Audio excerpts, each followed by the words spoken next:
We are back again for another edition of What the Andra, brought to you by the Pecino Report podcast.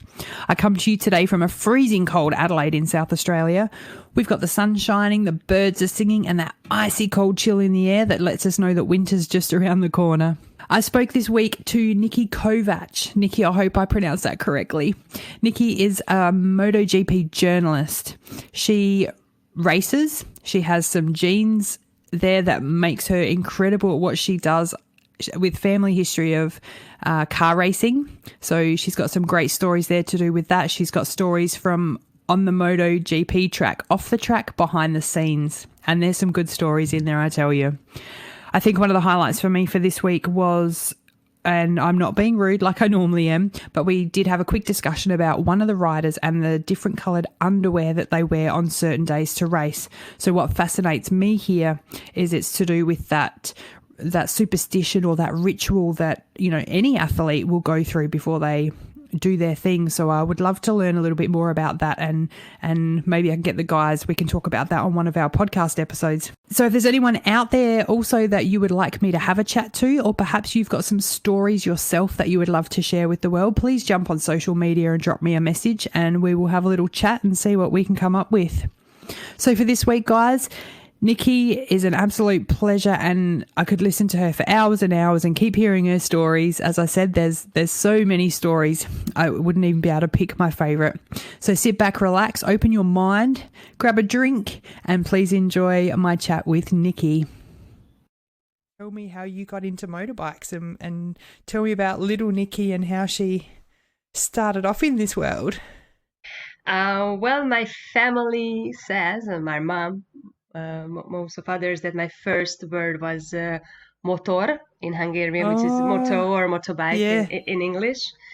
Actually, not motor, because I couldn't pronounce R, so it was more motoy, you know, like a childish way. No one knows exactly why it happened like this, but there is a background story. I mean, my parents used to race cars. They used to be rally racers in Hungary, also champions, etc. So normally I say that racing is in my blood, I guess. You know, and I was only 1.5 years old when I got my first bike. That was an electrical bike, and that was the point where everything started. And then my mom, they stopped racing. And after that, she started to organize races and events for children, because that time mini bikes or mini bike racing or racing for children has not existed in Hungary. So she saw something from Japan, I guess. Okay. I don't exactly know how the idea came. I mean, clearly the idea came because she saw me doing this.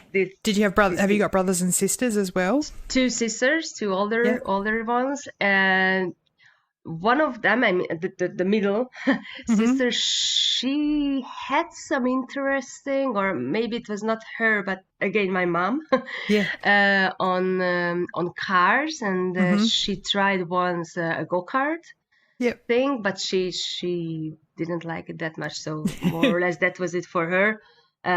Also now, actually, she has a driving license, but she doesn't drive a car on the street and nothing. So they not. It was the little sister who got all this. But motorbikes instead of cars, what do you think it was that was different in that manner, instead of just following what everyone else was doing?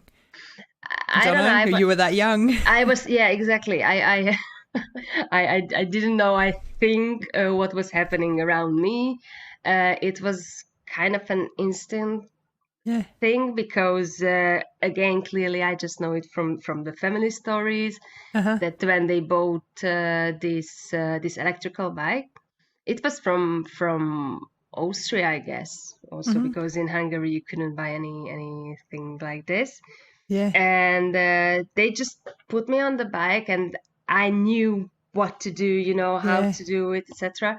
You hear that a lot, actually. All these people that are natural. It's not like you went, yeah, I want to do this. It's, yeah, like, oh, if it's in your blood, it's in your blood. It's Yeah, but I mean, nowadays it's normal, let's say. So it's normal Yeah. that you can buy these kind of things, and then if you put your child in it, they know what to do. And But I suppose, and it's easy to find them, buy them. Yeah, yeah, like now absolutely. with the mobiles or whatever, Yeah, yeah. they know what to do. For sure. So yeah, so now we are talking about 84 stuff like that. So Yeah. back at time it was quite different. And then again, yeah, my mom started to organize races for children. So she, let's say, established these kind of races in Hungary for children.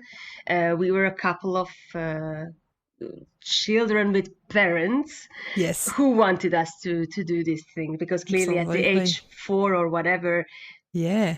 to be honest, it's not you to decide that. Yeah. Clearly, if you don't enjoy, if you're lucky, your parents won't push you. But I think that time it was really on the parents, the really crazy. It is. It's parents, like the football parents and the dance mums and all the same sort of thing, I suppose. And it's they're building their community and getting their children involved. So this is how it started. And actually, I was just trying to remember a couple of things before we started this chat or conversation. And honestly, I had to admit that I really loved riding the bikes. But that time, I didn't watch the World Championship, for example. Maybe, I'm not sure why. Maybe because that was not on the Hungarian national channel. It was not broadcasted that time. It was much years later, I think, that we started to have Eurosport, for example. Sure. So I was a Formula One watcher, 100%. But with the family. Yeah. And as the season started in Australia, we had to wake up really, really early. But back at the time, it was like 4 a.m. or something like this. Like we do here when the World Cup soccer's on. You set the alarm for crazy o'clock. I remember that I was really waiting a lot.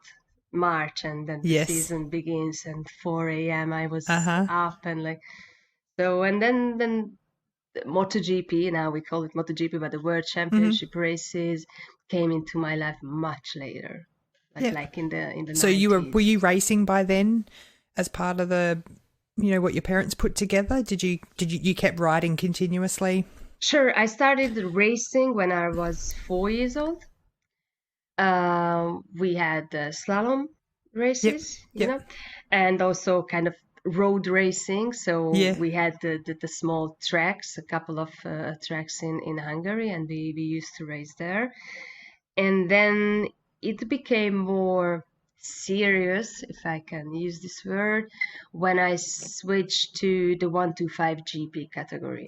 That was when I was 15, because that was the minimum age that time, and that was the first, let's say, serious category I participated. And under serious, I mean that 125 GP was the category that already raced also in the World Championship, etc. So and serious competition and not just So were you winning then? Were you naturally good at the racing? I won a lot of championship in the mini bike categories, with 50cc, 80. So I used to race in different categories. And then in 125, clearly that was let's say a big step, because I raced against guys and That's men. what I was going to ask you. Like then, and especially when we're talking about, it wasn't that common. There were a couple of years when I was the only one. I mean, only girl or only female to participate, and then there were a couple of years when we had the other one or maybe two girls. So that was already a huge thing, having 3 girls at the same time on the track in a 125 GP. category, and I used to race in Hungary in the national championship, but also I think already that time, but a couple of years later, for sure, it was the open championship. It means not only Hungarians but also foreign participation we had. And then I used to race in the Alpe Adria Championship, which is a series or a championship for countries like Hungary, Austria, Italy. We had a lot of Italian riders that time, and the countries So how old would you have been Europe, I would say. And there, it was quite common for me to score points. And the first big result, let's say, was in 2005 when I finished on the podium as the first Hungarian female ever to. So how old, without people now doing their calculations, how old were you then? 23. Wow, yeah, that's fantastic. It was quite late, let's say, considering the age when I started, but to be honest with you, it's really not the same if you are Spanish, Italian, American, or Hungarian. So it's really a small country. It was a huge effort from my mom during the whole time to put that family support and the effort. Not that I'm not taking away from what people put in, but it sounds like it was more challenging because you don't have as much support and that continuous push. My family was not rich. We were a really average family. My mom used to be a waitress and stuff like that. So she worked a lot to find sponsors, not only for myself or for me or for her daughter, but for all the children we used to race. And she helped a lot of guys to arrive to the European Championship, then the World Championship. So it was not just for me, but when it became more serious and clearly to do it well, you need a good bike, you need the tires, to make it short, you need the money. You need all the right equipment. Absolutely. So it was not every time easy. And also the funny thing, and I just want to mention it because a lot of years later, a couple of years ago, 2 years ago, Anna Carrasco said the same thing, that it's funny when a girl has good results and there is a fast one, it's every time thanks to the bike. Every time. Far out. Which is really not the thing, but exactly. Yeah, I think it's a nice excuse sometimes from the guys finishing behind and you. So can you, if I still want to hear more, we've obviously got years to cover still, but what was it like and I mean this in the most respectful manner, you're such a beautiful woman. So were these boys, make you blush, were these boys, they've got this beautiful girl kicking their butts on the track. How did they cope? First of all, I don't consider myself beautiful, but thank you so much. And if I watch back my photos from the past, I'm like, what was hey, we can all do that. What was wrong with you, girl? But it was like, I was the cute, blondie little girl doing things here till the moment arrived that I became faster. I got used to my bike, and I arrived on the podium first time, but maybe not just the podium, but I started to be faster and really competing and not just being. And they would have definitely noticed, yeah. So then the time and the things changed. I was not the cute blondie anymore, I guess, for lots of them. It's different, and I must admit that I every time I felt a difference between my Hungarian fellow riders and the others. And the others, as I mentioned, for example, from Italy or Austria or Czech Republic or whatever, they accepted me much more. Okay. Um, On merit rather than yeah, because of your achievements and yeah, and I'm not sure whether it's just because Hungarian people are more jealous for Hungarian people and stuff like that. We are a bit like this, unfortunately. I'm not, but I must admit that. yeah. Or just because I was from the same nationality, or I don't know why they felt much Yeah. more, I don't know, offended maybe. Was it quite challenging at times for you? Like, was it an issue or? I had a couple of issues. I mean, it's Yeah. normal, I think, that you have Hmm. idiots around you. Sorry, I cannot. Oh, we all have them everywhere, don't we? Absolutely. Yeah, so I mean, for example, there was a man, but I wouldn't call someone like this a man, Yeah. that saying that I was only fast because the night before most of the marshals had things with me, I don't Wow. wanna Because use that would, rude in words. reality, that would make you more tired, so you wouldn't be able to ride as well. So can you imagine this? Oh, that's awful. Yeah, but that was only one. So considering how long I used to race, but I still consider myself as a racer, even if now I don't have the Yeah, budget to do. of course. So I think I was lucky, so I didn't have that much Yeah. issues, let's say. But also there was another one. I think it's more funny that that was I like that you can laugh at. I like that you can laugh at. Yeah. You have to, don't you? That was a European Championship race in Portugal, Braga, still 125 GP category, and I finished 10th. And there was a guy behind me, I think also younger. I don't remember the nationality, but I remember that after the race, his father was like, "Okay, son, that was it. I won't do it anymore. I won't give you the money anymore for you to race, because if a girl can finish in front of you, definitely you won't do it anymore." So poor guy. That's disgusting. that was That poor boy. I hope he. Oh, I think he. Wow. No, after this, I think he was. He did well? No, he was forced to stop racing. So oh my God. yeah, Oh, what kind of a parent? Oh, that's awful.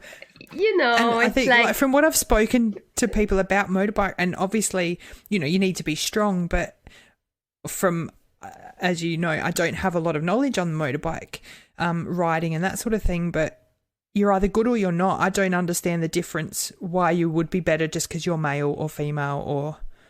I think it's just a thing in people's head, that riding a bike or driving a car is a man thing. It's men's business. But to be completely honest with you, and also with myself, I realize that I have the similar. I don't want to say that that's the same thinking, but similar. Yeah. So, for example, for me, let's say soccer, it's not a girly thing. Last year I went to a match. I think it was the final of the. It was a UEFA thing, I guess. They had a final in Budapest. So I was like, okay, this is a nice opportunity to go and see a match live when girls doing it. But I also had this preconception, that this is for men. Or isn't it? And as much as it's evolving and it's changing, and it's the year 2020, and like I'm 42 years old, and I have this. It's like something in your brain is still like, oh, I don't know, but it's evolving and we're getting there, but it's still taking its time, and there is that what is it, that unconscious bias that sort of jumps out in our head. Yeah, maybe because I don't know, this comes from our childhood, or but for example, also that's it, in the 80s, 90s, it was so different, wasn't it? Yeah, and also like fighting and wrestling and sports like this, women do as well, and they kick butt.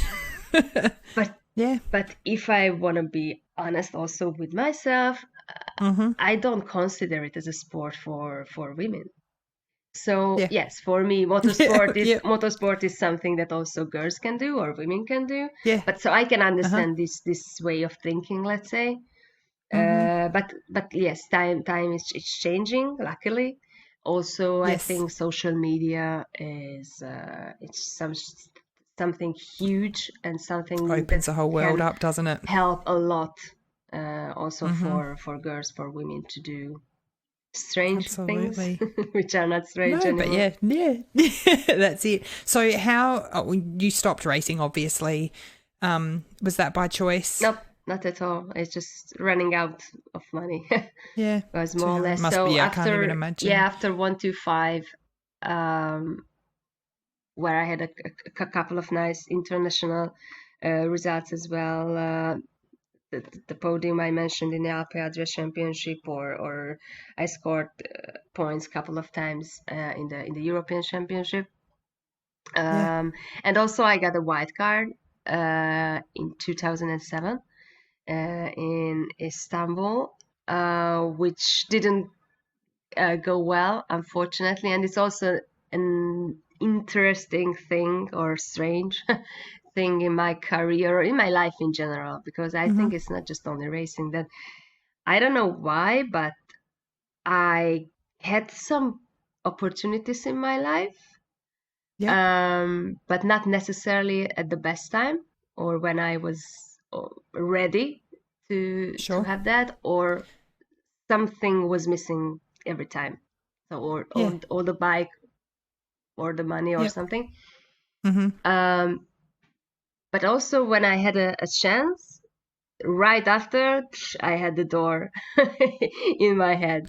So it's really wasn't meant to be, mate. Like the universe, not to get too woohoo, but the universe in play. Obviously, your path was meant to be different. Yes, so it's strange. So I have a couple of missing points already, also in my racing career. For example, this wildcard appearance didn't happen the way it should have been. I was more or less ready, I guess, to represent myself at that level in the World Championship, but not at that track. So, for example, Brno would have been the track for me to do, because I knew the track. I was quite fast already. I had the lap time there to qualify and to be able to do the race. But that time it was impossible for me, for a Hungarian rider, to get the wildcard there, because back at the time there were a lot of fast Czech riders, a lot. Like Lucas Pešek, for example. After that, he raced in the World Championship for a lot of years, or I can say also Karel Abraham, for example. We used to race together for a lot of years in the Alpe Adria Championship also.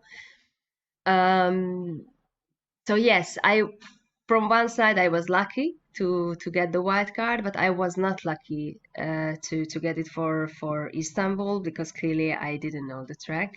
I'd never been there before. And sometimes when people seem to achieve, it's like everything just falls into place for them, and unfortunately for some other people it doesn't. Yeah, and that was a hectic weekend, because all day of Friday and also Saturday it was raining. So imagine to learn a track and ask Manuel, for example, but Istanbul was really, really a difficult one to learn. So would that have been, is that the first time you'd ridden on that track? Yes. So that was really early stage of the season, of the year. So I just had one track day before that. So while it was raining, because you said it was raining a lot, you couldn't ride, or you had to very carefully, or I had to, but it was impossible for me to get the rhythm, to learn the track fast enough to be close enough for the top riders of the world. And usually people are learning a track, they've ridden that track before, or they've I think that time was the first and I think the last one when I played the MotoGP game in the PlayStation. I think before that, before that, that was another thing that I asked my mom. Okay, now you must buy me a PlayStation. Absolutely. But it was not enough, unfortunately. So because you could at least learn the tracks a little bit. Yeah, at least I knew that it's gonna be a left one and not a right one. Yeah. Oh, yeah. You don't want to mess that up. Oh my goodness. Yeah. So you're a journalist. I've seen you doing interviews at the MotoGP. When did you step into that world? One of my child dreams was to become a TV reporter, a sport reporter,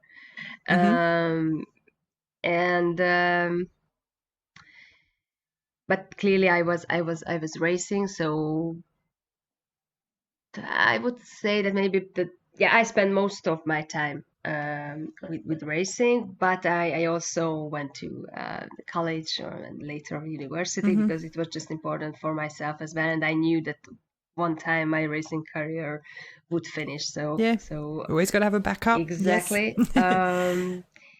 And then I started to work in media, but as a written journalist and not in TV, because clearly that's the most difficult, to get in. So I started to write articles and being a journalist, let's say around 2000, to beginning of 2000, something like that, and my first visit in the World Championship paddock was in 2002. Again, Brno, because that's the closest track to Hungary. And but that time I was just a guest there. Actually, my ex boyfriend used to be a racer, and he competed with Wildcard in the 250 category that time. So that was the first opportunity for me to enter to the World Championship paddock or MotoGP paddock. But I think the most important thing, or the biggest impact, maybe this is the way to say, was that weekend in Istanbul in 2007. Because after that I said, okay, maybe as a rider I won't have the possibility to come back again, but I definitely want to come back and feel this atmosphere again. And it would be so hard to walk away from it. It's been your whole life. Oh, and you just got to switch. No, it was not a switch at all. No, I after that in 2010 I switched category, and from 125 GP I went to Super Sport. Not Super Sport because so 600 I would say, because that was a stock bike, not a Super Sport bike, so it was a stock category. And that year I participated the first and only women European Championship, because that year it was a women European Championship. Before that it was only a cup, but that year it became a championship. That was my first year with four-stroke bike, and also for me it was a huge step in terms of weight, in terms of size after the 125. Sure. And I'm quite small as well, but still I finished third that year. That's at the end of awesome. I was proud because all the other girls, they used to race already since years with 600 or other ones with 1000 bikes. So, and they were much taller than me, and so I had a lot of disadvantage, I would say, because of my size. We've spoken on the podcast about Danny Pedrosa and just the challenges of size, because it's out of your control. I'm taller than him. Not a lot. I love that. Hey, you've got to, if you're a bit shorter, you need to make sure you know who you're taller than. Yeah, so, well, great. there was another really, really small rider, but with 125. And in 125, it was an advantage, I must admit. Actually, that was Maximiliano Sabatani, Italian rider in the 90s. He is really, really, really small, smaller than Dani. But he never raced in the MotoGP category. And again, in 125, it was an advantage that I was small. Sure. Being light, just till a certain point, because afterwards they modified. You still got to have strength. You can't just be tiny, can you? You got to have the strength. Yes, but the thing was that they modified the regulations. Somewhere in the middle of the 90s, or it was the 2000 something already. Sorry, it was later. Anyway, they modified the regulation, and the minimum weight was meant all together for the rider and the bike and all the equipment, etc. And for me to reach that minimum weight, we had to put extra 6 kilos on the bike. So imagine... Not on you, on the bike, not on you. Well, on me it would be... I'd be up for that challenge. Yeah, even a bigger challenge, but also on the bike. So imagine that 6 kilograms are a lot. A lot. Yeah. And more, a 125 bike used to be around 70 kilos. It would completely change the way you need to ride it. Yes, and that was the time that I really had to start to train. Because I was only 40 something with the leather and with everything was arrived maybe 55, let's say. So that was a challenge. But again, after this, the 600 category and the 600 bike with its 160 kilos, that was a huge step for me. So I needed a couple of years maybe. I started to race in 2010, if I'm right. I hope I'm right, yes. But already in 11, 12, I became quite fast. So I don't know what, just somehow I switched. Something just switched, yep. And then I felt really, really comfortable also on that bike. But also I till now, I cannot touch the ground with both of my feet because only one. Normally it's the right leg actually because I'm just stronger. My right side is stronger. But I'm just wondering how I did the start and the beginning of the races. But I think, I picture you with all these people holding the bike up for you, ready to go. Once it happened when I tested, I tested 1,000 Aprilia, and I literally couldn't touch the ground. Yeah, either with the feet. So you need little blocks to put your feet on. So my stepfather had to hold the bike, and I was like, okay, listen, I will do 5 laps. Make sure that after 5 laps you will stand here. Otherwise, I will need to get off. You can fall over, and you wouldn't. And there's no way you'd pick it up. Or... No. Oh my goodness. No. Far out. So so after I still raced in the 600 category, and also 2011. There was an endurance race, an 8 hours endurance World Championship race in Qatar, where the Qatari Federation established an all-female team. So with Paola Cazzola and with Nina Prince, we were the so female. 3 of you? Was there 3? Yeah, we were 3. Yep. So we were the female team. For the Qatari Federation, and we did that race in the stock category. So that was my first and only race ever with a 1,000cc bike. So imagine again. How did that go? I know, I'm thinking of everything you've just told me. How did that go? Yeah, and like also Paula is taller than me by 10 centimeter more or less, but Nina even more. She is tall. She's I think like 180 or something like this. So that was also another challenge because Nina was the fastest because they used to race in 1,000 bikes for a lot of years, and so is this fast. Endurance races on a track? The same, the Losail track. Okay, but you just how long would you ride for before you swap to the next person? I think it was around 40 minutes more or less.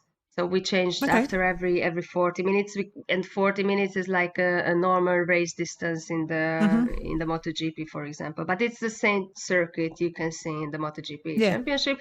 The only difference was that I think we started by daytime, but definitely we ended the race nighttime. So we had all the lights, not like in the MotoGP. So that was a bit less. So they didn't put all the lights on, less but we had lights also on the bikes. So that was amazing experience. So when you're not riding, are there rules around that you need to stay, or you can do what you want while you're not riding because you've got two other riders? What's that, 80 minutes? You could go and have a nap. Yes. Have something to this is what you do. You have a nap. And imagine it was only 8 hours, not the 24 hours. So imagine to do it for 24 hours.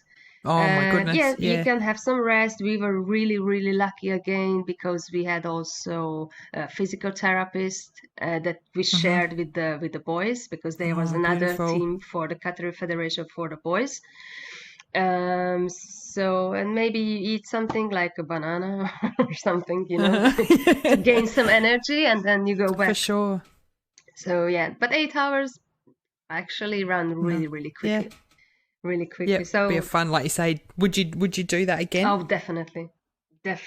I really enjoyed it, and I was also surprised by myself how fast I could get used to the 1,000 bike, and I really, really enjoyed it. I mean, that power was different from the 125 or the 600. Yeah.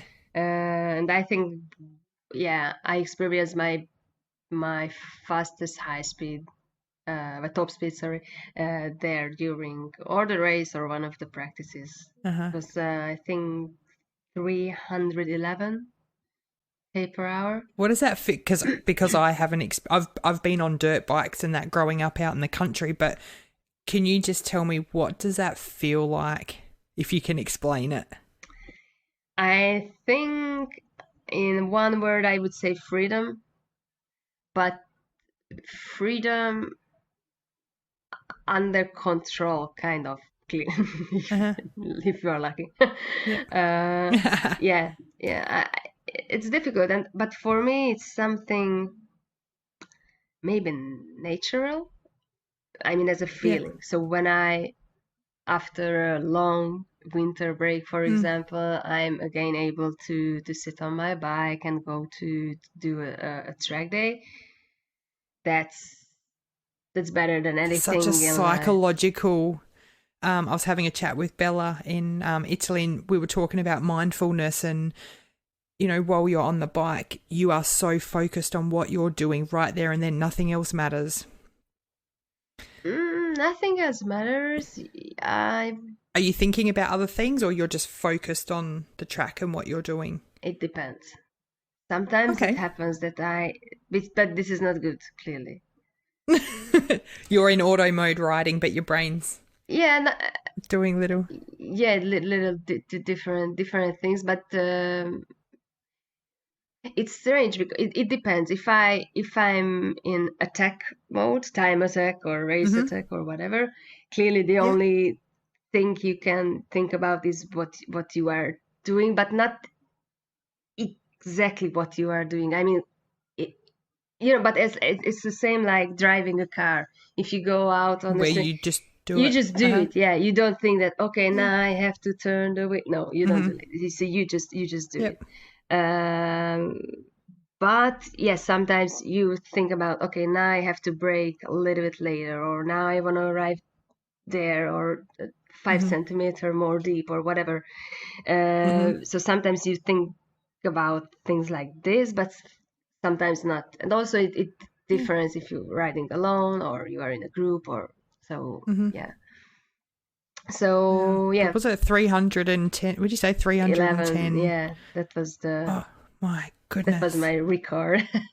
So that was 2011, and then I was lucky enough to go back to Qatar and race in the Lausanne International Championship for a couple of years. So so being a journalist and racing was a parallel thing for me for years, and also I had my normal job, let's say, at home. So I don't know. This is also a really typical characteristic of my life, doing 5 things at least Yeah. at the same time, different things, and Which isn't a bad thing. It's just, trying to find that balance. And not bad, but I think it can be bad because you just split your energy, split your concentration, split your will, everything. Instead, just focus on one thing, but do that thing really, really at the highest level you can. Yeah. And, yeah. but again, this is just how my life. And it is turned still to now, be. besides at the moment, but are you still just on the go and always doing a lot of things at once? Yes, and I always learn something new because this is how we have to do. So Hey, I think that's pretty good. You're living your life. yeah, so You're not sitting back just letting it go by. So I did these two things parallel for a lot of years, but also there was a memorable weekend or week. It was, I think, 2013, again in Qatar, and that was interesting because I raced at this Lausanne championship I mentioned earlier. And this race was the supporting race of the MotoGP, the first round of the MotoGP season that year. So that was funny because Thursday and Friday we had the practices, and I think the first race maybe Friday and the second race on Saturday. So I had to share my energies clearly, and I was concentrating much more on my racing role. In that attack mode you mentioned. Exactly. And then I just left the leather, left the helmet and everything, and then I just picked up my camera and I started to do my journalism stuff in the paddock. So that was really, really tough, honestly, but a nice experience because, for example, Colin Edwards, we are quite good buddies, so he came to the grid for one of the races to support me, let's say. But also it was really nice that most of my colleagues, let's say, so the journalists and also the photographers, they were watching the race in the media center. Oh, beautiful. And also watching me on the podium. They're like one of us. It's one of us. Yeah, it's kind of. So that was a nice experience. And also a couple of riders knew already that I was also a racer, not just a journalist, which I think made a huge difference for them when I was doing an interview or something. Absolutely. To know that it's not just a girl. You know what you're talking about, yeah. But still, maybe it's because I'm a woman, but even if I'm a rider, I was never really, really interested on setups and the bikes and so on. Yep. But much more what I was chasing and what I was or I wanted to show to the fans, to the people reading my articles or my books or whatever, the background.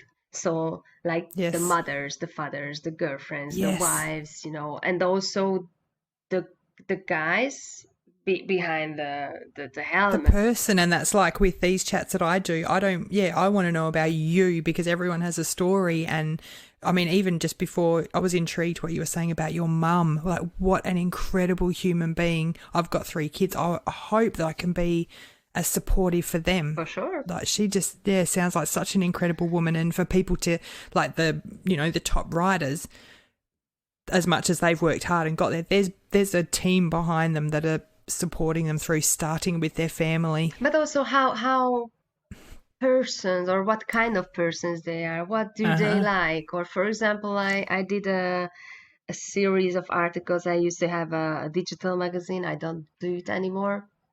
But for that, I did 5 or 6 stories at least, or series of articles about the tattoos of the riders.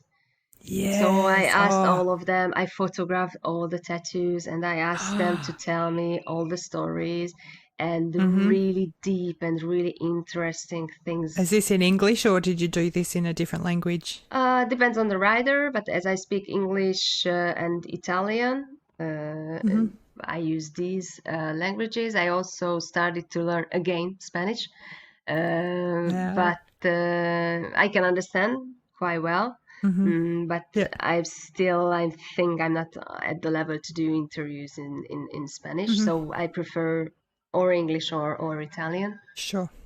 But that was really a nice experience. But it's a whole other direction, instead of, like you say, talking about the bikes and your bike setup and what happened there. And you know what, now it's maybe also for you or for anyone listening this podcast, it can be something natural to see and hear about these. But believe me, that when I started, and it was not that long time ago, but still 2007, you couldn't find, I don't want to say anything about these kind of things, but much less than nowadays, clearly. It's just because online media was really at the beginning, and its beginning. Social media was not existing. Now the riders themselves, they can show us whatever they want. I love the post that like Maverick Vinales has been putting up, his workout posts, and I think it was before we recorded one of our podcast episodes, and he was just flicking through and starting up a video call with one of his fans that were on there, and it was beautiful. It was like, so now we can feel them, I think, much closer if we want and if they want. But in 2007, when I started, it was completely different. So, for example, I did a book a couple of years later with one of my friends. She's one of the lead editors of the Hungarian Sports Daily. So she's a really, really good journalist. And we did a book together in Hungarian about MotoGP, but from a different aspect, as I explained to you. But for that, I had to take thousands of photos by myself because you just couldn't find them. Absolutely. But that's great, because that's what you want, something new and different and refreshing. And the emotions you couldn't find. Yes. Also, again, another maybe bad luck in my life that I did it in Hungarian. So I couldn't do a big thing out of it that time. You could recreate it now. You could recreate something. And I was wondering, but frankly speaking, it would have been a huge effort, because I should take all the photos, for example, again, because we are 30 years later or 10 years later. But now it's more natural, I think, for everyone. Maybe a little bit also for the riders, because, for example, I also remember that I did an interview with Marquez. My first one I did with him in the 2010, so before he won his first ever championship in 125. So he was a really small kid at that time. Okay, were you taller than him? No, I guess he's a bit taller. I think. Maybe that time not, but now for sure. He's not a tall guy, but I think a couple of centimeters taller than me. Okay. But I was also a kid, but he really was a kid that time. So he still looks like a kid. He still looks to me. And I remember that maybe I asked him already. I don't know how. Wait. So he's from 93, which means that he was 17 that time, right? Yeah. if I'm correctly counting. I think so. So I think I already asked him about, so do you have a girlfriend or whatever? Yeah. And I Yeah. remembered he was really, really embarrassed. And also he looked every time to Akiayo, who was his personal Oh. Uh-huh. manager that Don't time. know what to say. Can I respond? So that was Oh, my first, yeah. but years later, much later, I had another interview with him, and I asked him about superstitions, whether he has Yeah. any. That's another thing I'm fascinated in. I want to know the rituals and the super, because every sports person has them. And Yeah, sorry, please continue. yeah, and I I know that I was the first one. He discovered this thing with his underwears, that he has blue, I think, two blue for Friday and Saturday, and the red one for Sunday, if I correctly remember now the colors. Um, but before that, you couldn't know about this. I think Yeah. he never ever mentioned this before. And they probably wouldn't have spoken about it. Yeah. And I used this material, and I wrote the interview in Hungarian. So clearly, let's say no one could understand from the Yeah. panel. But Yeah. apparently, a couple of days later, this story just came up in the Spanish media. thanks to the press officer of Mark that time, because yeah, it hurted me, to be honest, that I had, how to say, I not figured out something about the rider, but I pulled out of him an Yeah. information, Yeah. let's say, or something interesting, Yeah. something nice, something Absolutely. human. And something different. Yes.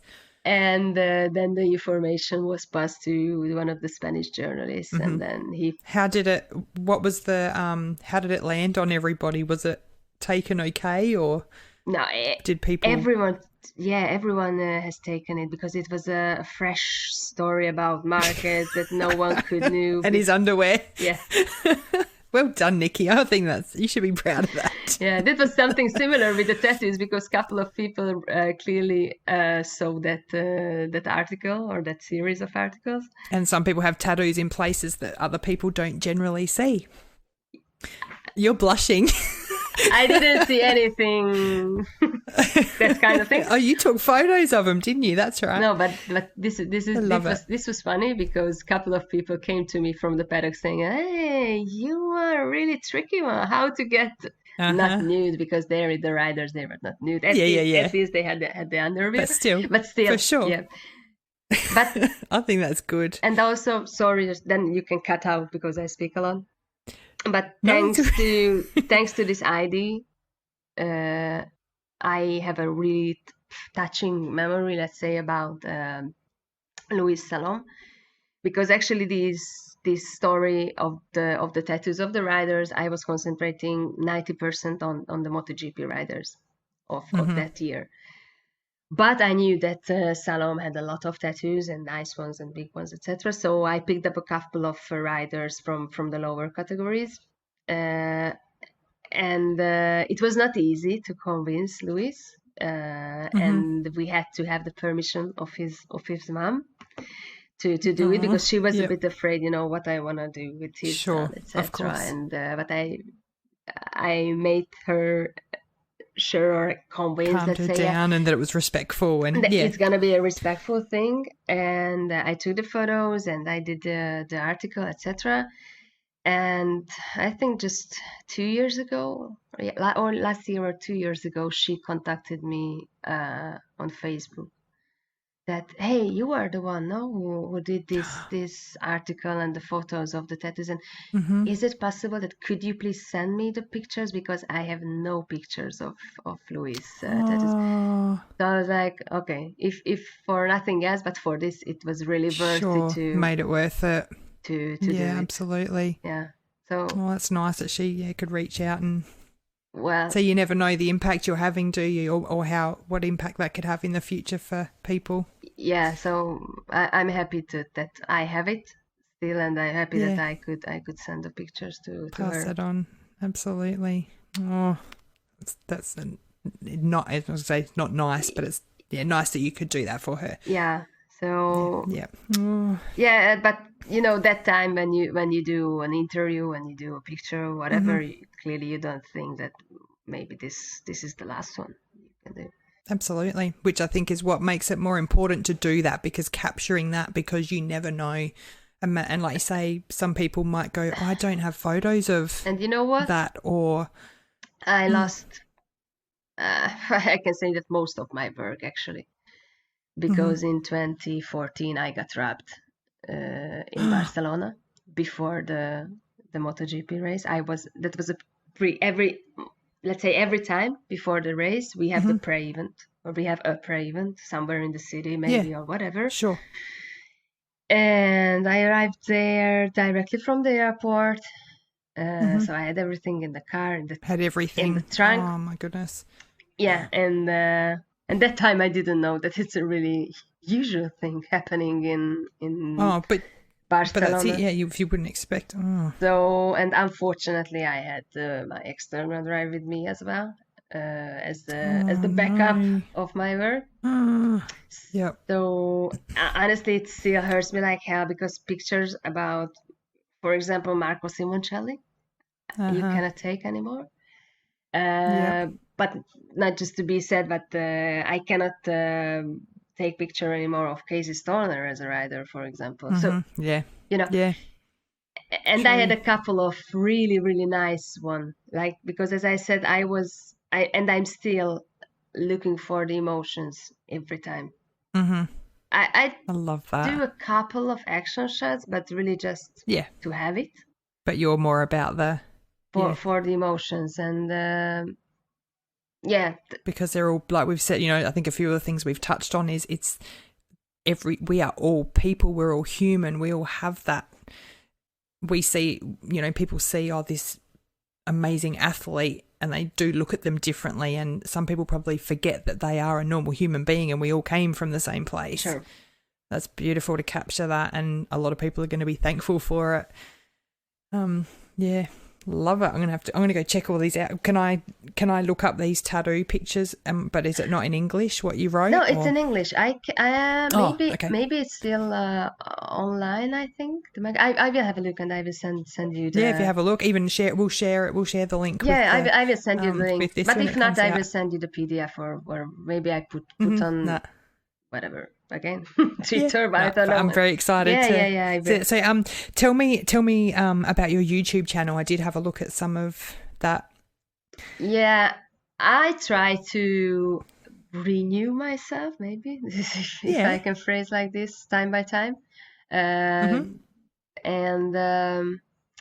but this is also another thing. I think I started a bit too late. I should have started earlier. Earlier. Yeah, but actually, just last year I started to do videos.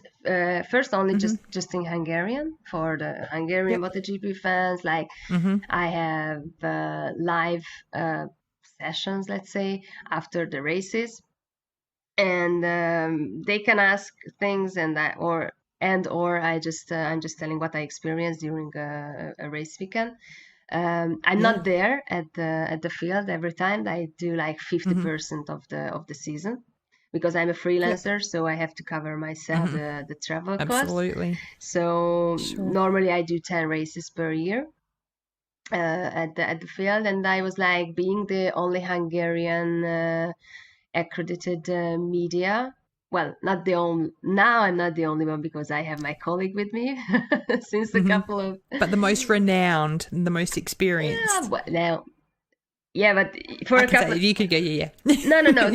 We have a lot of really good journalists in Hungary as well. But with the permanent pass, I was the only one for a lot of years. But now I have my colleague with me, so now we are in two. So just to share my experience and stories and what I could see, but clearly people sitting in front of the computer or the TV, they cannot see, because they just not possible to show everything. And also I do short stand-ups, not at the track, because I'm not allowed to film there to do videos. So outside somewhere, outside the track, I do short sum ups, let's say, after a days. But I used to do it only in Hungarian, and then this year in Qatar, because we traveled there a bit earlier, couple of days earlier than the race should have been. I mean, in terms of the MotoGP race. Yes. So we were there already. So, and then we knew that something is happening. It's really possible that we won't have MotoGP. Then it was confirmed that we wouldn't have the MotoGP race, etc.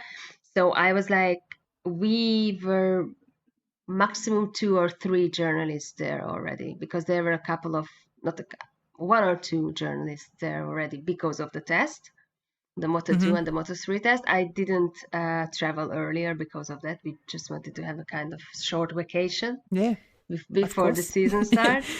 Yes. So I was like, okay, I'm almost the only one here, so I do it also in English.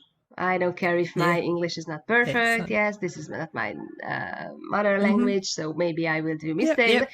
Because that was, but that was a huge barrier for me before to start to do it. Because a lot of people, why don't you do it in English? I was like, listen, we have a lot of really, really high level, good English or English speaking journalists.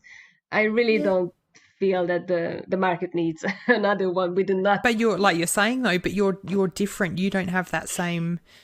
You don't come from the same place as them. Yeah, but it is. It's that self-confidence, and obviously now you've been doing it. It's but I don't. I didn't feel the strength to start. And by there, I was like, okay, it's really not about my English, or maybe I will do mistakes. Yes.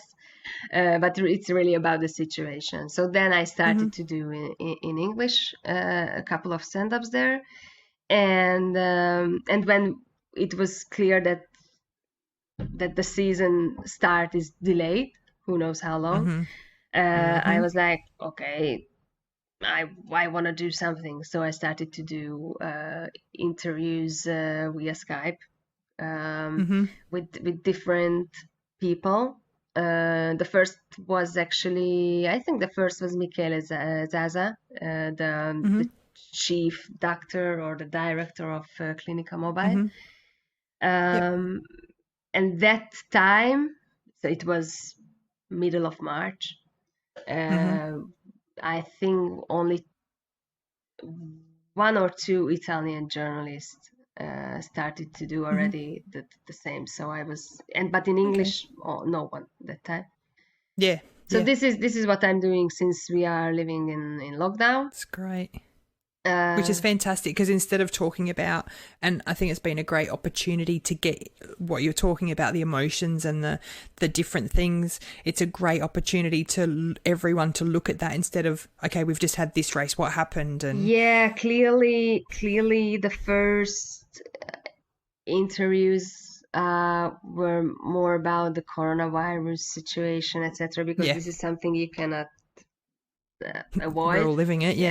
So we had to talk about. But for example, I don't know, for example, even if I know Paolo Ciabatti since 2010, that time he was still the sporting director of the World Superbike Championship, and I had a Wildcard that year, so I think that was the first time we met.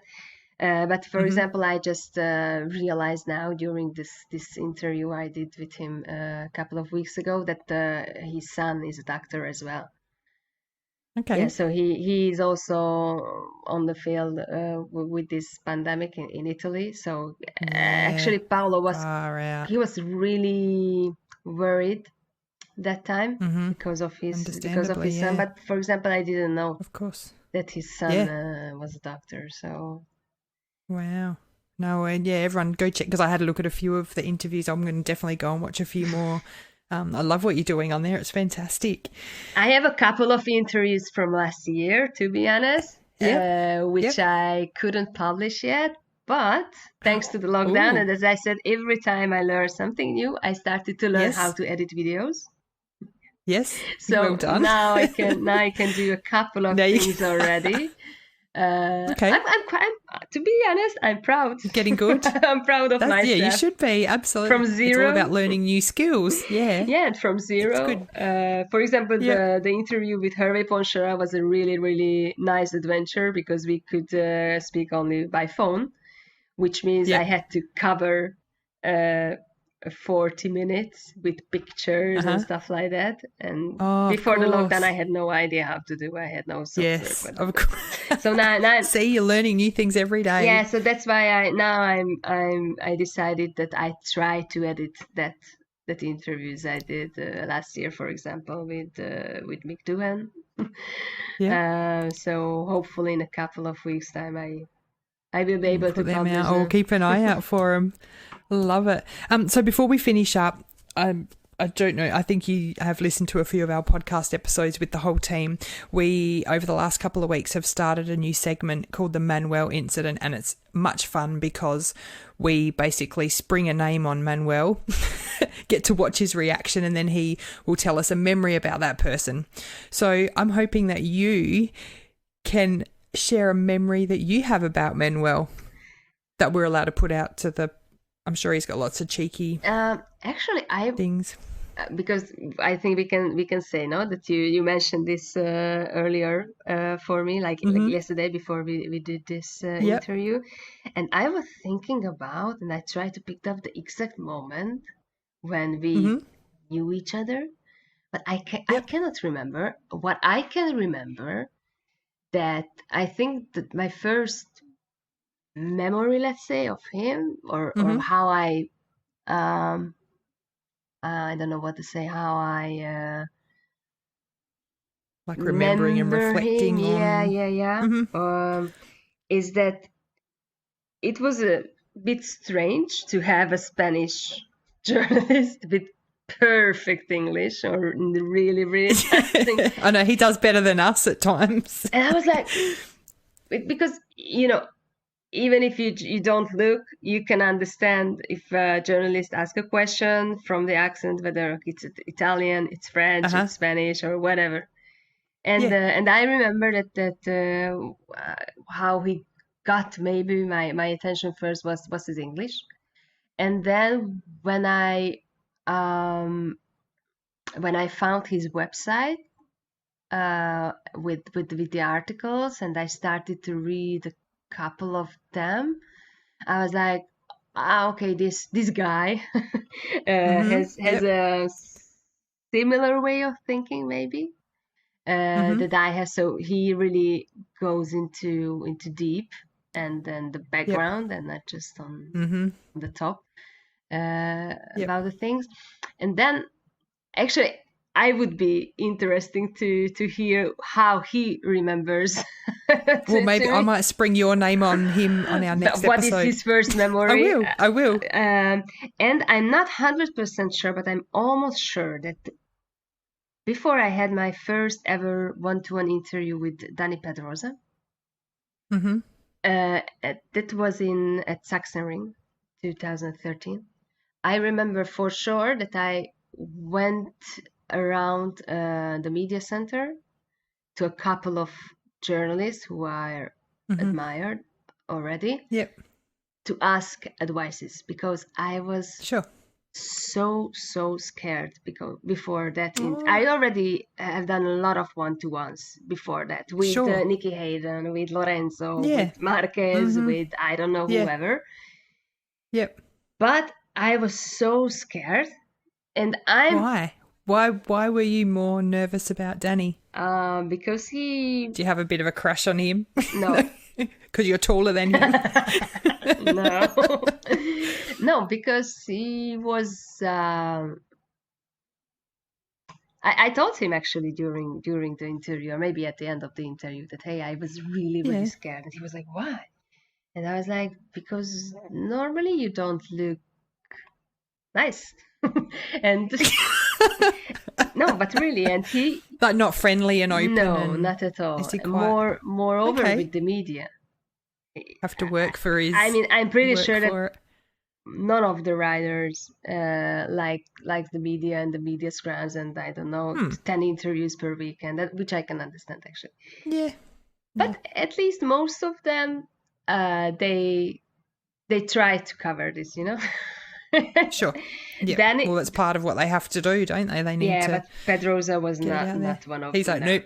I mean, you can understand immediately his feelings. A bit of a closed book, or just that he's just so simple. Not simple. I don't mean that in an awful manner, but no, he shows openly if he doesn't like a journalist, if he doesn't like the question. He's, oh my goodness. He's tough. He used to be, at least. Yeah. Quite scary sometimes, really. But it went well. So maybe because of this, but during that interview he opened a lot, to be honest. And I think, if I remember well, that before this interview, I think that one of the journalists I asked, do you have any advice how to start or how to do with Danny? I think one of them was Manuel. Yeah. So, but after the interview went really, really well, so it was, I don't know why, but I was really scared. But I told to Danny as well that listen, I was terrified. I like that you told him why. I think that's great, and just to give a different for him to realize. Yeah, but I also I listened back one of your podcasts, and you spoke about also Danny Pedrosa, and also, as Manuel said, he changed a lot, not just after his retirement, but during his last couple of years of racing, after he changed his manager. He changed a lot. Yep. No, I want to learn more about him. He's he intrigues me.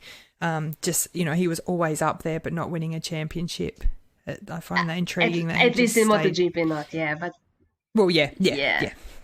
But anyway, that's a topic for another time. It's been great talking to you. I love your spirit and drive, and the fact that you find something like video editing or riding a bike and just, like you say, doing it to the best of your ability. It's a fantastic personality trait to have, and it's been an absolute pleasure talking to you, Nikki. Thank you. Thank you. Sorry that I speak too much, so you will have some work to cut out. It's good because I have a bit of a cold, so it's been nice to, and I could sit and just keep listening to you anyway. But we'd love to stay in touch. Hopefully we can meet up one day, maybe in Phillip Island, or if I get brave enough to go over the ocean. I've never been there. See you over there honestly. Somewhere. This is. Oh, you have to. Yeah, this is a huge missing point in my life to go to Australia. Maybe not because of a MotoGP race, because it's not the best time of the year. At least Phillip Island, it's quite chilly that time. But I hope it is. It's colder over that side. Yeah, but I hope that once I will have the chance to. Yeah, well, hopefully in the next few years we'll have a drink and meet in person. It will be lovely. I see more chance that you should come to Europe. I think so too. Absolutely. As more our podcast takes off, I think we all need to get together, and I still haven't seen. You probably laugh at this. I still have not seen my first ever live race, not even on television. Oh, really? Really. Then how did you start the podcast, or why? Dave, the host, he approached me, and he had this idea that he wanted to have the master, which is Manuel, and the apprentice. And he asked me, because I had no idea whatsoever, so I can ask the silly questions, and I can, and I'm more than happy to be the silly one. But did you have the interest already on MotoGP? No, not at all. So it's just built into this thing, and I'm very quickly getting very interested. But because of this whole the coronavirus, I haven't been able to watch it. This all happened in between, before the races were meant to start. So I'm going to absolutely lose my marbles when I actually get to watch a race. And I'll definitely be at Phillip Island. But did you watch back any races from the past? Yes, I have, and I've watched. Dave got me to watch Faster and Fastest, and I've been watching some old races, getting friends to give recommendations on races to watch, because there's obviously so many to choose from. Have you seen already the documentary of Dovizioso? No. Oh, you must. That's a must. What's that called? I will send you the link, but actually Red Bull, Thank you. Okay. it's Undaunted, which is his new slogan as well. Ooh. What he put on the suit and everything, because he just changed after a lot of years. Wow. But that's a must. Okay. And that's next also on my list. because it's really something different. Clearly, they had access to places where normal people cannot step in. But how they edited, how they put together, how Andrea opened, he's also a really closed person, Dovizioso, like Pedrosa, for example, but in a completely different way. He's really kind. He's a close guy, but he opened a lot for this documentary, and we can see things that I think never before. So it's something really interesting also for us. Living in this, because it's not what you see all out on year the track. long, It's a whole or also as a rider. So I really recommend that's a must. Beautiful. I'm on to that. Thank you very much for that recommendation. I think they've got me working back from, those earlier documentaries and working my way up. It's been a steep learning curve. Keep go. Yeah. Oh, it's all good. It's all good. I've got the time at the moment to watch stuff. So, Nikki, where can our listeners find more about you? Social media, your YouTube channel, is it Nikki Kovacs MotoGP? Yes. I did look up your name initially, and there was some young girl singing songs. That's not until I found the one thing you don't want me to do is singing. You don't want to hear you sing. Is it okay if I send you the links, or do you want it for the... Absolutely. Okay. Send us the links and we'll put them on our bio when we put this out. Okay. Because I'm on everywhere, like Facebook. Everywhere. Twitter. I know. We're all on everything on social media. God bless it. God bless technology in these times. Well, again, thank you so much for taking the time to talk to me today. We'll definitely stay in touch.